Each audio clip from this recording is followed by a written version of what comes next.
hi friends good morning मुझे स्वागत कर मोर आउ गोटे न्यू ब्लॉग को आज निमंत्रण आसी पखाड़ खाइबापी तो मु कहा घर को जाऊँगी पखाड़ कौन खाऊँ पखाड़ दे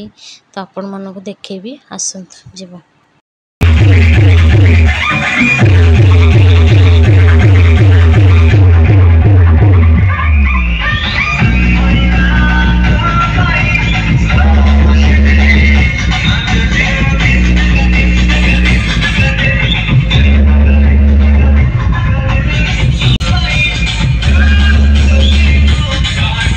आसिक मु पहुँची जाइए भाउजों घरे पखाड़ खाइबापी कुंडे पखाड़ धरी बस पड़े आम 3 जन खाइबापी पखाड़ संग को मिक्सचर आलू टमाटो पाग करके खाऊँ कहीं आज सोमवार जेहेतु तो आम आईष कहीं भी खाऊनु से आम साधार ही खाऊँ